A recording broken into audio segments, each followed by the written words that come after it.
मंगल में समाज धर्म प्रेमी सज्जनों, शक्ति भक्ति के स्रोत माता बहनों एवं प्यारे प्यारे बच्चों, आप सभी के समक्ष मेरे लिए भी आज्ञा हुई है।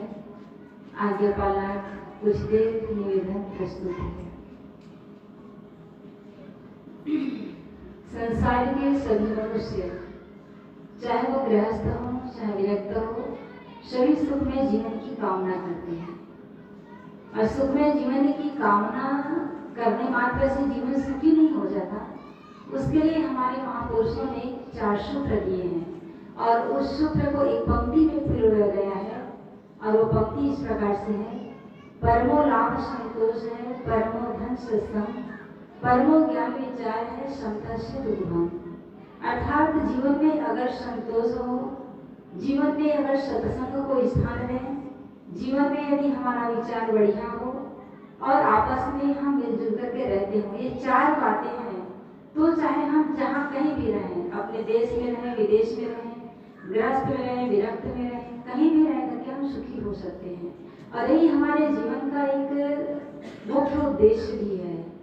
हमारे जीवन की यही वास्तविकता है। ये जीवन जो मिला है केवल खाने पीने भोगने के लिए नहीं मिला है, कल्याण के लिए मिला है, साथ ही साथ व्यवहार क्षेत्र में है तो जीवन में सहज शांति भी चाहिए। चाहे जहाँ भी है शांति की आवश्यकता है। तो पहला सूत्र संत जन देते हैं कि संतोष। संतोष का तात्पर्य होता है वर्तमान में हमको जो कुछ मिला है, चाहे धन के रूप में, पद के रूप में, शरीर के रूप में, हर चीज में हमें संतोष होना चाहिए। संतोष की बात जब आती है तो कितने लोग कहते हैं कि संतोष करें तो विकास रुक जाएगा, ये धन के मामले में हो गया। तो संतोष का मतलब ये नहीं है कि आप आलसी हो जाए। संतोष का तात्पर्य होता है हम वर्तमान में हमको जो मिल रहा है उसमें तृप्त रहें और आगे के लिए प्रयास करते रहें। जैसे आपकी आय 10,000 की सैलरी है और आप सोचते हैं कि मेरी सैलरी कम से कम 50,000 हो, तो आपका ये कर्तव्य बनता है कि आपको जो 10,000 मिल रहा है ना उसमें जीना सीखें और आगे के लिए प्रयास करें। और यदि ऐसा होगा तभी आपका जो कमाना है वो सार्थक हो पाएगा। अन्यथा लोग तो ऐसे भी मिलते हैं दुनिया में जिनके पास करोड़ रुपए हैं, अरबपति भी होते हैं, खरबपति भी होते हैं, लेकिन मन में यदि संतोष नहीं है तो जीवन सुख में नहीं होता। देखते हैं कि एक व्यक्ति झोपड़पट्टी में रहता है और दिन भर बढ़िया कमाता है, जो कुछ लाता है उसे बना खा करके तृप्त होकर के हंसी खुशी से जीवन जीता है, नाचता है, आनंदित होता है। लेकिन एक करोड़पति के मन में वो सुख नहीं होता। मुझे तो लगता है कि और कितना आ जाए। तो हमारे पास जितना हो उतने में हम सुखी रहें, इसके लिए हमें अपने मन में संतोष रखना होगा। कहते हैं कि एक सेठ था, करोड़पति था, डल्लब के गद्दे पे सोता था और बढ़िया एसी रूम था, नौकर चाकर सब कुछ था, लेकिन केवल असंतोष के नाते वो सुखी नहीं था। बेचैन रहता था कि धन कितना और बढ़ जाए, केवल और की चाहना से वो अशांत था, सुखी नहीं था। एक दिन एक नवयुवक उनके गली से गुजरा जिनके दोनों पांव नहीं थे, जिसके दोनों पांव सलामत नहीं थे, सही नहीं थे। वो हाथ के बल से चलता था लेकिन साथ में बेर की टोकरी रखा था और वो आवाज लगा रहा था कि ले बेर का फल ले लो, ले बेर का फल ले लो। और आवाज लगा करके बेर के फल को बेच रहा था और जो कुछ मिल रहा था उसको अपनी थैली में रखा और बड़े ही आनंद भाव से वो, ऐसे नहीं कि कोई शिकायत लेकर के वो फल बेच रहा हो, बड़े आनंद भाव से वो खुशी खुशी फल बेच रहा था और आगे बढ़ता जा रहा था। इतने में वह जो सेठ था उनसे मिला, अचानक उनकी मुलाकात हो गई। देखा कि ये नवयुवक है, इनके दोनों पैर नहीं है, हाथों की बल चल रहा है, साथ में बेर की टोकरी रखा है और उसके चेहरे पर इतनी मस्ती, ये कैसे हो सकता है। उन्होंने उनका राज जानना चाहा। कहे कि क्या आपको कोई दुख नहीं है, आप तो विकलांग हैं, आपके पास गरीबी भी है, क्या इतने से गुजारा हो जाता है। उन्होंने और भी प्रसन्न मन से कहा कि हाँ, मेरा गुजारा इसी में हो जाता है, जितना चादर है उतना ही पैर फैलाता हूँ और मैं बड़ी प्रसन्नता से जीवन जीता हूँ। फिर तो सेठ को जीने का राज मिल गया। बात केवल उस सेठ की नहीं है, हम सबको भी जीना आना चाहिए। पास अधिक धन है, किसी के पास कम धन है, लेकिन जितना है उतने में हमें जीना आना चाहिए। जितना है उसके अंदर हम अपनी चादर फैलाएं, यानी कि जितनी है उसके अनुसार से हम अपना गुजारा करना सीखें, सहज ही आपका जीवन सुखमय हो जाएगा। रही बात रूप के क्षेत्र में, कितने लोग अपने चेहरे को लेकर के, रंग को लेकर के असंतोष होते हैं कि मेरा शरीर काला है, कोई कहते हैं कि नाटा है, कोई कहते हैं पतला दुबला है। कल सहज बता रही थी कि नवयुवक के बारे में कि वो अपनी आंख को लेकर के परेशान था कि मेरी आंखें बहुत छोटी छोटी है। तो गुरुदेव जी ने कहा कि अच्छा ये बताओ आपकी आंखों से दिखाई देता है कि नहीं देता है? उन्होंने कहा दिखाई देता है, लेकिन मेरी आंखें छोटी है। तो वो छोटी छोटी बातों को लेकर के हम जो असंतोष होते हैं, असंतोष करते हैं, वो हमारे दुख का कारण है। तो यदि हम सुखी रहना चाहते हैं तो हम संतोष को जीवन में धारण करें, कोई शिकायत ना करें। और रही बात हमको जो जीवन मिला है ना, ये शरीर मिला है, ये हमारी अपनी कमाई है। किसी भजनकार ने कहा है, पहले बनती है तकदीरें, फिर बनते हैं शरीर, यही तो प्रभु की कारीगरी है, तू क्यों होता धीर। पहले हमारा कर्म बना, उसके बाद ये शरीर का निर्माण हुआ। कर्मों के अनुसार से जीव माँ के गर्भ में जाता है और कर्मों के अनुसार से शरीर का निर्माण शुरू होता है। कोई काला शरीर लेकर के आता है, कोई गोरा शरीर लेकर के आता है, कोई सबल शरीर लेकर के आता है, कोई रोगी शरीर लेकर के आता है, कोई और भी। लेकिन ये तय है कि जीवन में जो होना है आगे चल करके वो उसी समय तय हो जाता है, उसी के अनुसार से हमारा शरीर बनना शुरू होता है। तो शिकायत कोई ना करें, बल्कि ये ध्यान रखें कि हम हमारा जो वर्तमान जीवन है वो असंतोष में ना बीते, किसी प्रकार की शिकायत न बीते, और ना ही किसी का शिकवा शिकायत करते हुए हमारा ये जीवन बीते। तब जाकर के हमारा जीवन सुखमय हो सकता है। और सत्संग में आते हैं तो सत्संग में आने का भी ये फल होना चाहिए कि हम जैसे भी हैं उनके तृप्त रहें, और बस इस बात का ध्यान रखें कि हमारे जीवन में कोई गंदगी न आने पाए। आज नया साल है, नया दिन है, और लोग बड़े उत्सव मनाते हैं। कई गाँव में तो रंगारंग कार्यक्रम होता है, प्रोग्राम होता है, पूरी रात लोग जगते हैं।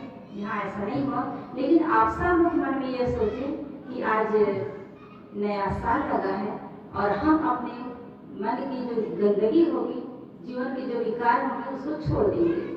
ये अपने आप से जानना है, उसको निकालना है। जैसे किसान होता है तो किसानी करता है, तो फसल कब अच्छा होता है? जब वो धान के घास को निकालता है। और ऐसा नहीं कि बड़ा हो गया था, वो शुरू से निकालना शुरू करता है। जब से उन्हें समझ में आता है कि धान के खेत में घास उगाया है, तो उसी समय से वो निकालना शुरू करता है और उसका फसल अच्छा होता है।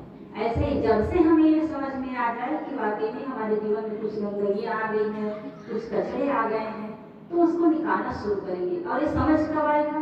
जब हम सत्संग में आएंगे, क्योंकि सत्संग एक दर्पण कक्ष है।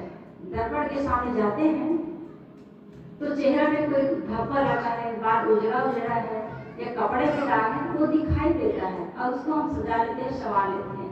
ऐसे सत्संग में आते हैं तब पता चलता है कि वाकई में हमारा जीवन अच्छा है कि बुरा है। और ये भी सत्य है कि यदि हम दुखी हो रहे हैं तो कहीं न कहीं हमारा कर्म खराब है, हमारे सोचने का ढंग खराब है, हमारे करने का ढंग खराब है। कुछ दुख है प्रारब्धिक होता है, कल मैं कही थी, कुछ दुख प्रारब्ध से आता है और कुछ दुख अपनी सोच से आता है।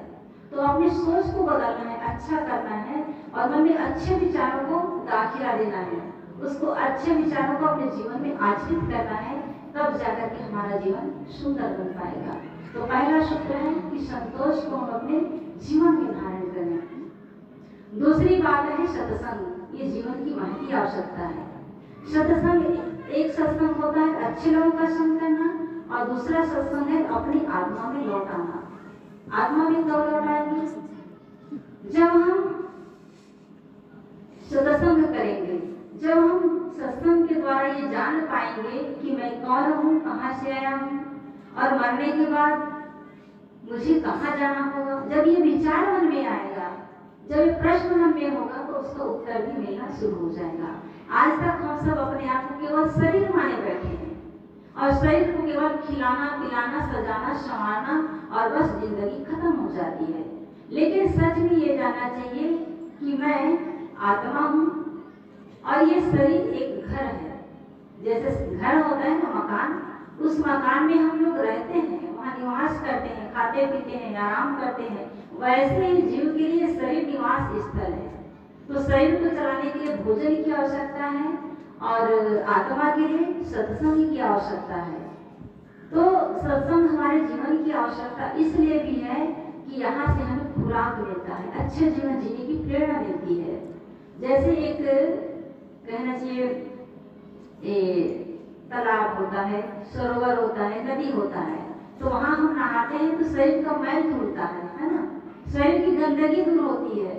ऐसे ही सत्संग में आते हैं तो अच्छे विचारों को पाते हैं तो जीवन की गंदगी दूर होती है और सत्संग के द्वारा ऐसा ज्ञान मिलता है कि उसको लेकर के हम जीवन में दुखी नहीं हो सकते। बाहर का धन तो मिलता है और छूट जाता है।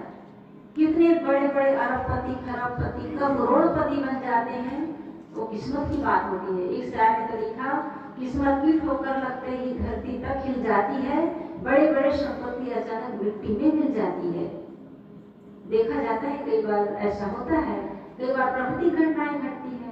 कच्छ और भुज की घटना आप लोग सुने हैं कि वहाँ विद्यार्थी 26 जनवरी का दिन था और जुलूस के लिए इकट्ठे हुए थे और उस समय भूकंप आया और सब बच्चे धरती में समा गए। ऐसे कितनी जगह पता चलता है कि बड़ी बड़ी फैक्ट्रियां हैं, पूरा शहर का शहर नीचे धंस गया, तो कहाँ कुछ बचता है? तो सब कुछ मिलता है, छूट जाता है। कहने का मतलब है दुनिया की संपत्ति हमें मिलती है, वो व्यवहार के लिए है तो उसका उपयोग करें, अहंकार ना करें। लेकिन जो नहीं है तो बहुत हो जाए, उसके पीछे भी ना पड़े। सहजता में जीवन गुजर होना चाहिए, आवश्यकता की चीजें पूरी होनी चाहिए। तो बाहर का धन तो मिलता है और छूट जाता है, लेकिन सत्संग के द्वारा यदि हमें धन मिलता है, ज्ञान रूपी धन जो मिलता है, उसे कोई चोर चुरा नहीं सकता, भाई है बांट नहीं सकता, पड़ोसी है लूट नहीं सकता। तो सत्संग में जाकर के हमें वो ज्ञान मिलता है जिससे हमारा जीवन सुखी होता है। कितने ऐसे भाई हैं, हमारी बहनें हैं, जीवन में सत्संग ही नहीं करते, पता ही नहीं चलता, और इसीलिए जब जीवन में घटनाएं घटती हैं तो दुख इतना अपार होता है कि अपने आप को संभालना मुश्किल हो जाता है। कितने लोग तो आत्महत्या तक कर लेते हैं। एक जगह की सच्ची घटना, पति पत्नी में बहुत प्रेम था, उनके 2 बच्चे थे, बड़े होनहार, बड़े सुंदर, आज भी हैं उनके बच्चे। तो हुआ ये कि पत्नी कुएं से पानी भर रही थी, अचानक पैर फिसला कि कुछ हुआ, चक्कर आया, पता नहीं, वो गिर गई कुएं में। अब कुएं में गिर गई, उसके पश्चात से उनके पति देव अपने पत्नी से इतना प्रेम करता था कि उसके बिना उनका जीना मुश्किल हो गया। उनकी दिमागी हालत गड़बड़ा गई और कहने लगा कि मैं उसके बिना जी नहीं पाऊंगा। उनके 2 बड़े सुंदर सुंदर बच्चे, लेकिन बच्चों का मोह उसे नहीं हुआ। बच्चों के लिए नहीं सोचा कि मेरे बच्चे का भविष्य क्या होगा। तो उन्होंने एक पत्र लिख दिया भाई के नाम कि मैं अपनी पत्नी के बिना जिंदा नहीं रह सकता, मेरे बच्चों को आप संभालना। और ऐसा पत्र लिख करके वो भी उसी कुएं में डूब करके मर गए। ये तो क्या है? ये अज्ञानता के कारण से है। उसी जगह यदि ज्ञान हो जाता कि नहीं, सब अपने प्रारब्ध के बस यहाँ आए हैं और एक एक करके जाना है, तो हमें अपने जीवन को सजाना चाहिए, संवारना चाहिए, तो उनको शायद उतना दुख नहीं होता, उसको शायद उतना दुख नहीं होता। कैसे नहीं होता? कहते हैं कि एक भाई ऐसे भी थे, पति पत्नी सत्संगी थे, तो सत्संग में जाते थे तो उनको ये ज्ञान हो गया कि हम सब राहगीर हैं, राह में चलते चलते दूसरे से मिले हैं। ये पत्नी है, बच्चे हैं, पति है, सब कोई किसी का नहीं है, कर्मों के बस यहाँ आकर के हम इकट्ठे हो गए हैं। तो फिर उन्होंने क्या किया, अपने पत्नी से चर्चा किया करते थे कि देखो, ये जरूरी नहीं है कि हम पहले आए तो पहले ही जाएंगे दुनिया से, हमारे बच्चे हैं, बड़े होनहार हैं, इससे हम प्रेम करते हैं, लेकिन साथ ही साथ ये भी ध्यान रखना होगा कि हमारे बच्चे पहले भी जा सकते हैं, पहले भी इनसे हमारी छुट्टी हो सकती है। तो कभी ऐसी स्थिति आए तो हमें किसी भी हालत में दुखी नहीं होना है। और सचमुच एक दिन ऐसा आ गया कि उनके पति देव कहीं बाहर गए थे, दोनों बच्चे बगिया में खेल रहे थे, इतने में एक सर्प आया, दोनों बच्चे को काट लिया, दोनों स्वर्ग सिधाए गए, दोनों का शरीर नहीं रहा। लेकिन पति देव जब आए तो अचानक उसे नहीं बताए। पत्नी बड़ी समझदार थी, वो तो अपने आप को पहले से संभाल रखी थी, क्योंकि चर्चा ज्ञान की चर्चा हमेशा किया करते थे, तो अपने आप को पहले ही संभाल रखी थी कि आए हैं तो दुनिया से जाना ही पड़ेगा, किसी को आगे किसी को पीछे। और पति को एहसास होने नहीं दी। जब वो सफर से बाहर से आए तो उनको भोजन करा, उसके बाद कहे कि बच्चे कहाँ हैं। तो उन्होंने धीरे से कहा कि जिसकी चर्चा हम लोग रोज करते थे आज वो हकीकत हो गया। किसी को भी पहले जाना हो सकता है, तो हमारे बच्चे पहले ही दुनिया से चले गए और इसमें आपको दुखी नहीं होना है। दोनों बड़े समझदार थे, दोनों अच्छे थे। और फिर हुआ ये कि बड़ी सहायता से उनको दुनिया से विदा दिए। शरीर पार्थिव शरीर को उनका अंतिम कार्यक्रम किए और उसी जगह कोई और होता। तो सबकी अलग अलग अपनी अपनी। तो मैं तो हमेशा यही कहना चाहूँगी, यदि हम सचमुच सत्संग से जुड़े हैं, ज्ञान की बातों को समझते हैं, तो हमारा एक कर्तव्य बनता है कि हम उस ज्ञान को लेकर के जिए। कोई ये ना कहे कि देखो सत्संगी है, देखो ये साधु है, और अपने परिवार को कितना भी रख रहे हैं, कितना रो रहे हैं। हम एक बात मुझे बार बार याद आती है, कहना तो नहीं चाहिए, लेकिन हमारे बीच संत श्री देवेंद्र साहब जी बैठे हैं। वो उनकी माता जी है बहुत अच्छी थी और वो अपने बेटे देवेंद्र साहब जी से बहुत प्रेम करती थी, और साहब जी की माँ से बहुत प्रेम उनका था। लेकिन माँ का शरीर जब छूटा तो भाई अंदर से भले ही लगता रहा होगा कि मेरी माँ अब दुनिया में नहीं रही, अब वो प्यार नहीं मिल पाएगा, ये सच्ची बात है। लेकिन आंख में आंसू नहीं थे, किसी प्रकार का विहल भाव नहीं था। ऐसे ही लगभग सभी संतों के जीवन में होता है। तो एक इसलिए कि हम सच में ज्ञान को जीते हैं। तो जब तक व्यवहार है, व्यवहार में रह करके ऐसा भी नहीं कि हम रूखा जिए, व्यवहार में रहते हैं, प्रेममय जीवन जिए, लेकिन अंतिम सत्यता को मन में बनाए रखें कि कभी भी किसी का साथ छूट सकता है। और ये ज्ञान सत्संग से मिलता है। तो आम और